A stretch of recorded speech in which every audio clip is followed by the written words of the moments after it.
Hi, my name is Elizabeth and I'm a respiratory therapist. I'm going to go over emphysema.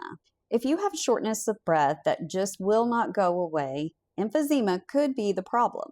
By definition, emphysema is a chronic lung condition that mainly affects the alveoli. So the alveoli are little, kind of like grape-like structures that are on the distal ends of your lungs. So when you take a breath, your air is going to come in, your lungs expand, and at the very ends of your lungs, these little circular alveoli are going to pop open. That's how the oxygen gets into your bloodstream, and that's also how your CO2 gets out of your bloodstream. So that is why it is so important to know if you have something like this, because it will mess up your gas exchange if you do. So exactly how does it affect the air sacs? The air sacs are almost like balloons, so they'll inflate and they'll deflate, right? Well, when they inflate, like I said, they pop open. If you have emphysema, the problem is that the little walls around these tiny little alveoli will start to break down. So when that happens, you're not able to breathe back out as easily.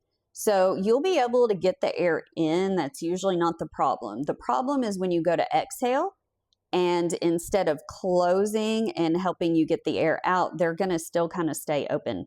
So it just messes with your air exchange. Now, on top of that, when they break open like this, that's when you start retaining extra air. So if you've heard the term retainer or barrel chest, this is when your alveoli just start to stay open, and it will actually make your chest a little bit bigger. Now, the primary cause is, you can probably guess, smoking. Now, this doesn't have to just be from cigarettes. So it could be smoking or it could be inhaling. Anything that could damage your lungs can cause emphysema. The main symptoms of emphysema is going to be shortness of breath. Sometimes you have a chronic cough. You may produce excess mucus, and you will have wheezing. You'll probably notice a decrease in your exercise tolerance. And then as it progresses, you can also lose quite a bit of weight. And that's just where your body is working overtime to breathe. So how can you tell if you have emphysema? There are several different ways. Now, one is through a complete pulmonary function test. So this is a little bit more in depth than what you would consider a simple spirometry. So a complete pulmonary function test.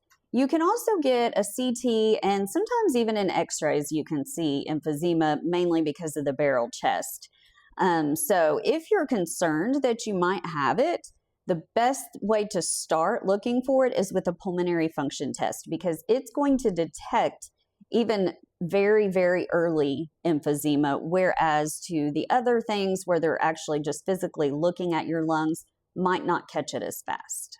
It's important to stay on top of things, especially when it comes to your lungs, because everybody needs to breathe. So if you're noticing any negative symptoms with your breathing, I encourage you to seek help from your healthcare provider.